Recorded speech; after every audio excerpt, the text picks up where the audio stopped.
recorded this video 3 times now.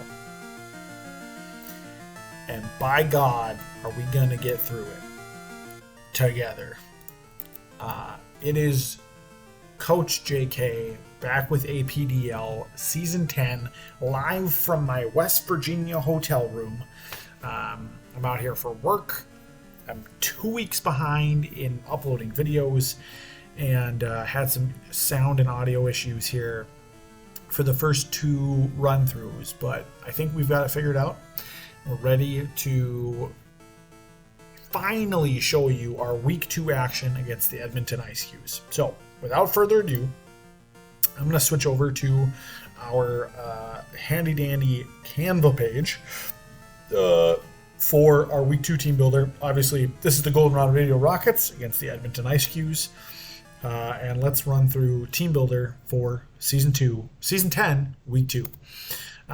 Leading off for the squad is Elizabeth the Needle Queen. Really awesome set here with the special attacking, speed invested Needle Queen. Sheer Force Life Orb is an awesome combo for this Pokemon, and it'll give me the offense I need to outspeed and outpower a lot of what Lanky Paul has to offer. Earth Power, Thunderbolt, and Surf are really good coverage moves across the board for everything, or just about everything he's got. And then we just kind of, like normal, have been running Stealth Rock as a 4th option in case the opportunity presents itself where we can get up Stealth Rocks and kind of help out with the chip.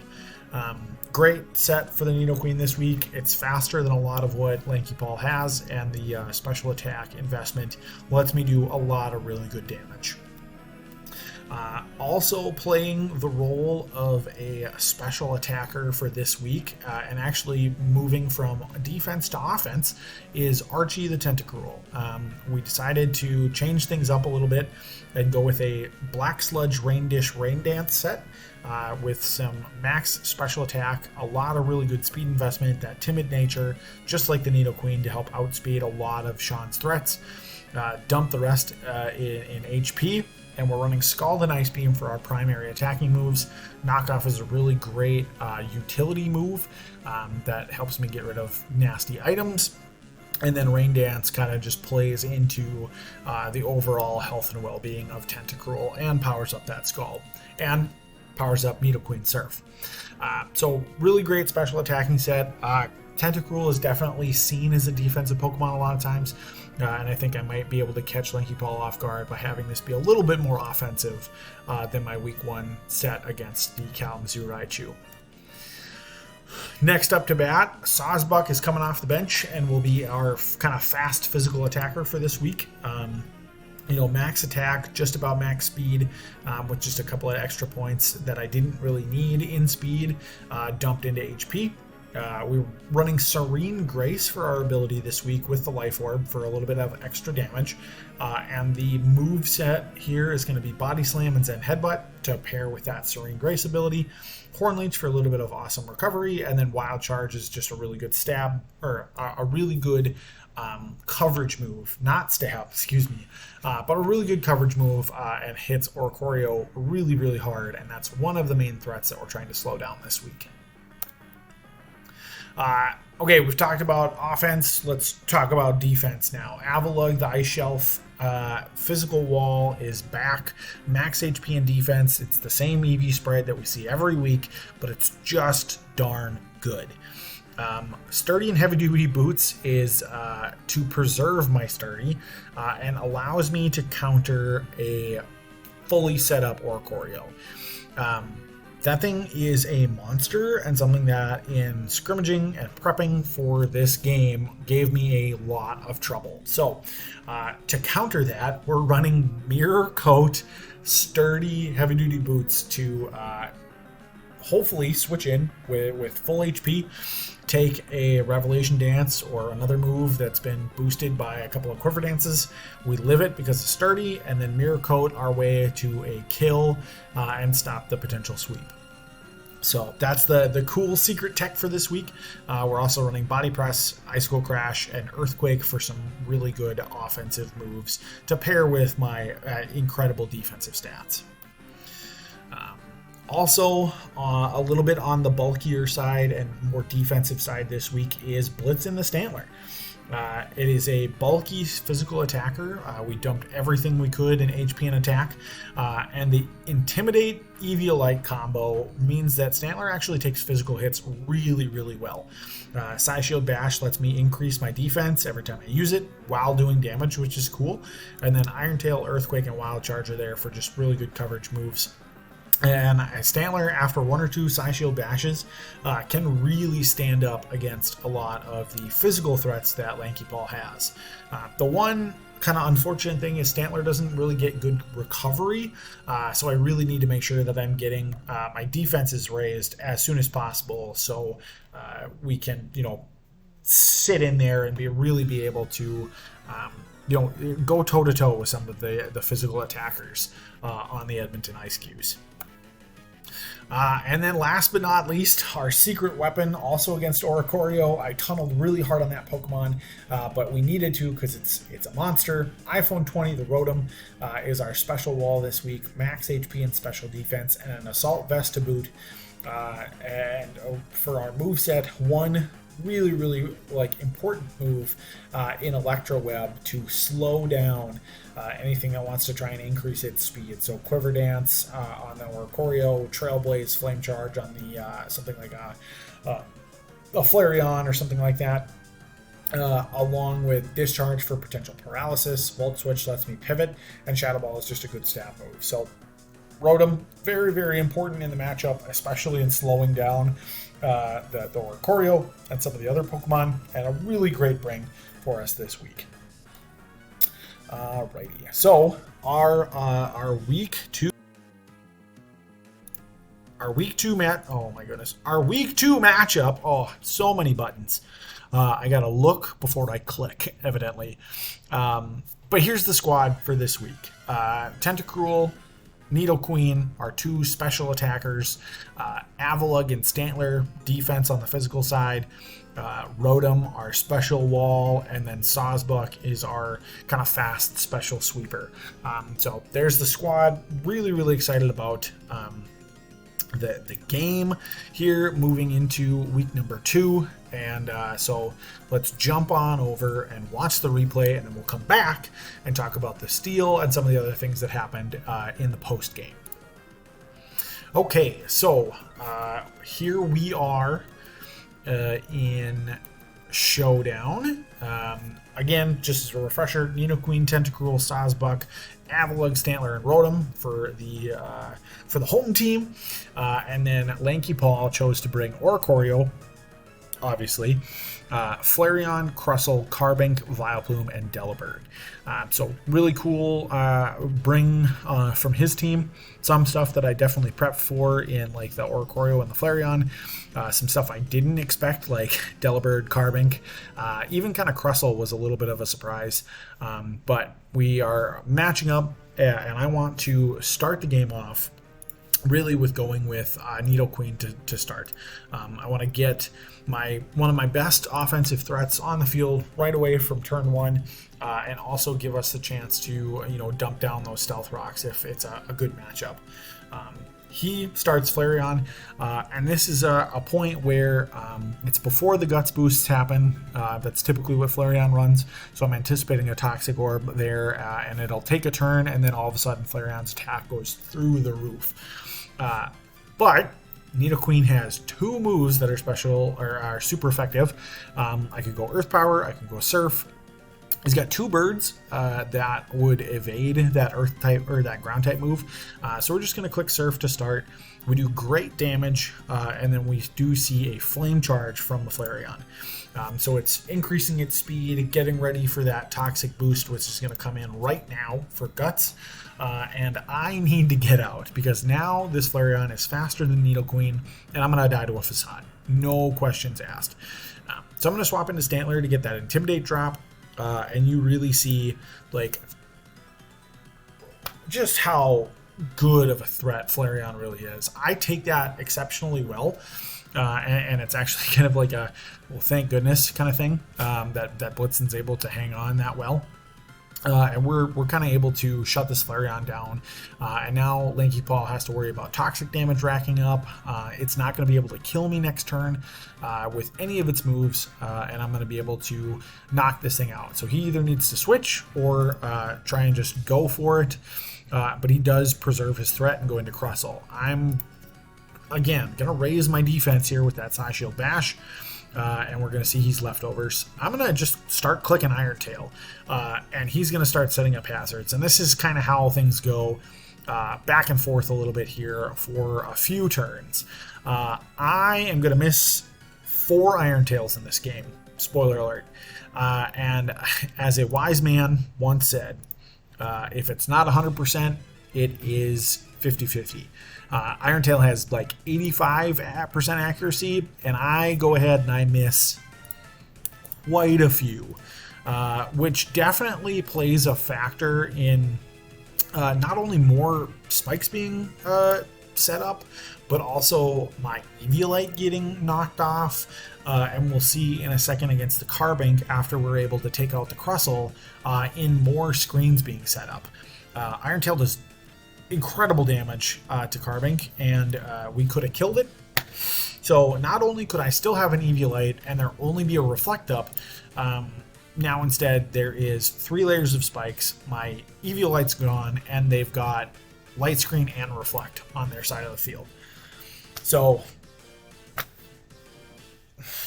man, Iron Tail, tough with a couple Fs. And now we're in a spot where Oricorio is on the field. Now, I have Wild Charge, and I know this thing wants to set up, especially in front of these screens. Now, I can't let that happen for free, so I need to go, as he Quiver Dances, I need to go for Wild Charge. Even through the screens, it still does 42% damage, which is great, but I am going to die to an Air Slash, no problem. So it's 4-5 here. And I need to bring in Rotom as my answer to this Oricorio. Now, Rotom has definitely the ability to live 1 Revelation Dance if Oricorio is just a +1. If it goes to +2, I'm going to die regardless. However, what I need to do right now is click Electroweb and slow this Oricorio down. He goes for Revelation Dance. We eat it up, which is great. We drop him down to neutral speed, which is very, very important. He's going to Quiver Dance again to increase his stats, and we're going to go for another Electroweb as we die to a Revelation Dance. So, if you remember from the Team Builder, Sawsbuck is 1 point faster than neutral, max speed, timid Oricorio Sensu. So my speed is 317. His is 316 or 34, or my speed is 314, I think. And his speed is 313.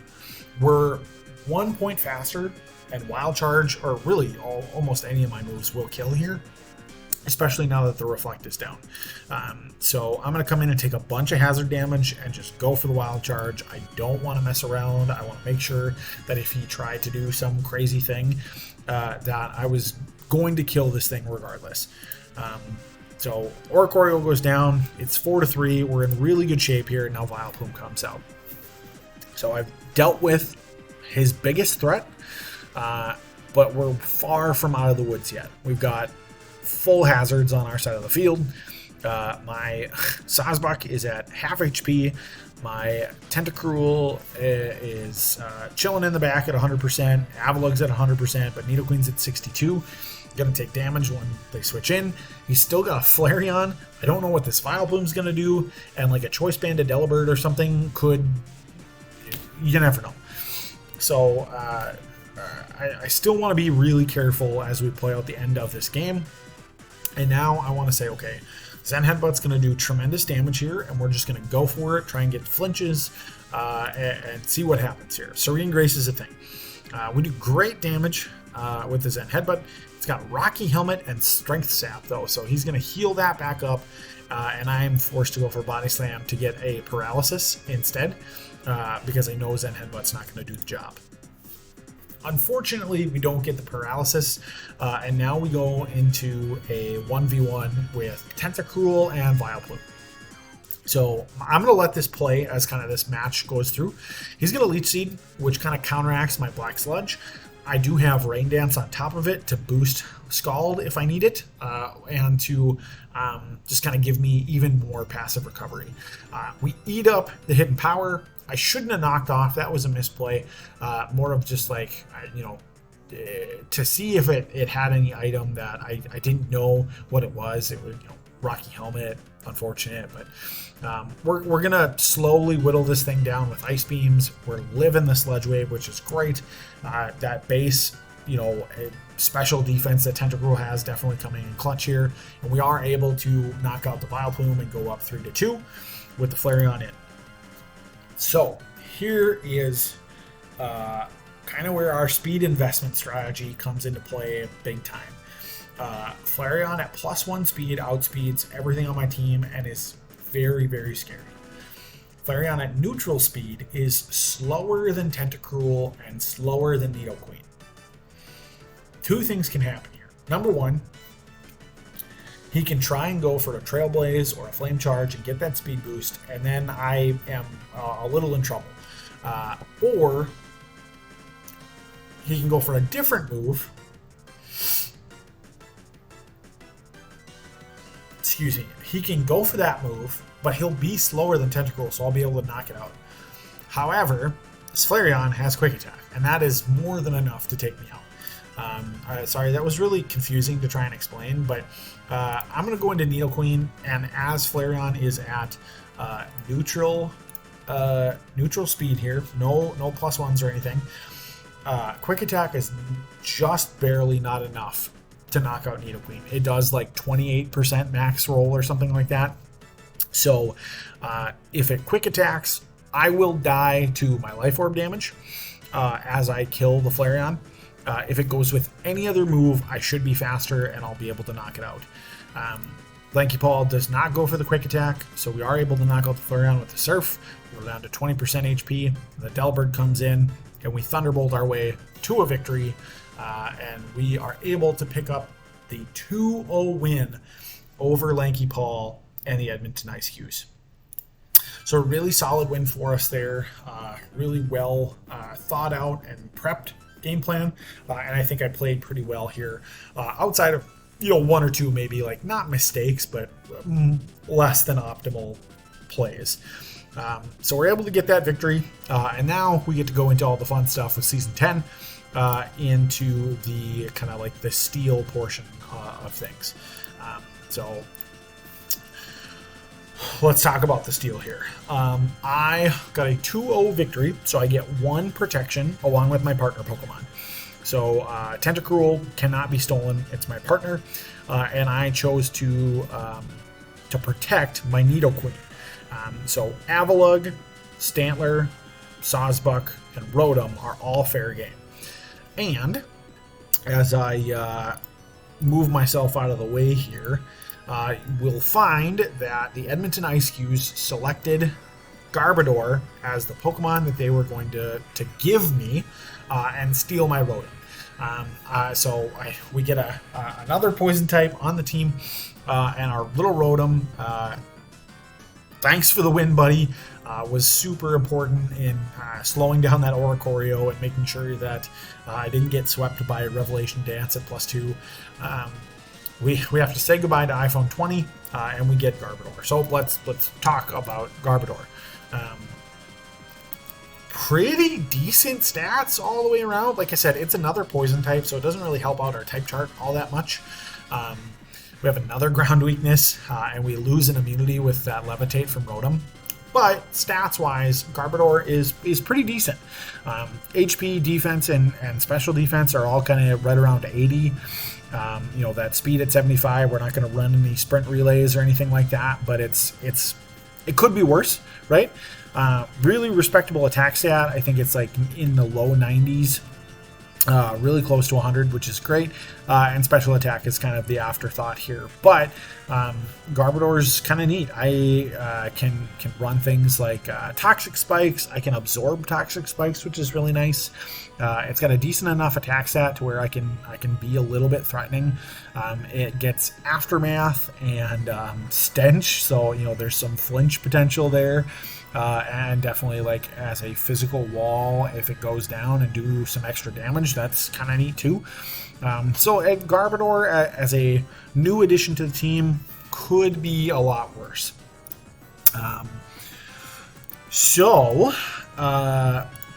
With Garbodor joining the team and taking a look at the overall makeup of what I have on my 10-person roster, I felt it was time to make a change, right? We get 2 pack rerolls and 2 partner swaps throughout this season, and I chose after this week 2 match to do a pack reroll. So let's take a look and see what we got. I chose to drop Squawkabilly, Cramorant, and Sawsbuck, and re-rolled into a pack that gave me Klefki, Wailord, and Kilowattrel. So I'm stoked about this roster change. Kilowattrel is a much needed speed tier for my team. I am very slow, or if you took the average, my team is very middling in the speed. So Kilowattrel is a great fast special attacker, which is something my team absolutely needed. Klefki is amazing at setting screens and spikes, and it's a great hazard setter and a great defensive option, kind of that utility defensive role that I really love in a Pokemon. And then Wailord is kind of, it's definitely like the third best option out of this pack, but it's got a huge HP stat and decent enough attacking stats to where it could be just like a fat attacker at some point. Gets access to Water Spout, which is a funny, water type move. And there are definitely some ways that we can make Wailord work. Again, not super great for my type chart. I already have some water type Pokemon on the team, but overall, I'm really, really, really happy with this swap. Looking at our team overall, kind of the roster update, how things are going, we are 2-0 at +4. Now the 10-man roster is Tentacruel, Avalugg, Ampharos, Garbodor, Nidoqueen, Stantler, Jumpluff, Klefki, Wailord, and Kilowattrel. Our type chart, again, ground is definitely the biggest problem. I've got 5 weaknesses and only 2 resists. But we're doing really well in a lot of the other typings. Stat-wise, I would still like to increase my speed tiers a little bit, but having Kilowattrel is a great update to that. In our next game is against kind of our kryptonite. The Castelia City Kingambits have been a thorn in my side for a number of weeks and seasons and months, and Ryan is playing, has been playing great. He's the champion of last season. So definitely not an easy win here, and definitely one that I'm going to have to prep hard for. And I think we've got some really cool things to show you for that matchup. So if you stuck with me this long, hopefully the audio worked all the way through this recording. I'm going to swap those videos out and you'll be able to hear the team builder actually. And my commentary for the game is probably similar, but maybe a little different now that I've done it 3 times. So I appreciate all of the support. Watch out for another video real soon. Like I said, we're heading into week 4 now at the time of the recording. So I've got week 2 going up here. This is the Edmonton game. And then week 3, we've already played against Ryan and the Castelia City Kingambits. I won't tell you what happens in that game because you're going to have to watch it to believe it. We'll see you very, very soon. So thanks so much. Like, subscribe, comment, let me know, how you're thinking the season's going so far for your team or the other teams. Subscribe and watch the videos of the other coaches. There's a lot of people pumping out content this season, and it's really, really exciting and fun. We'll see you very, very soon.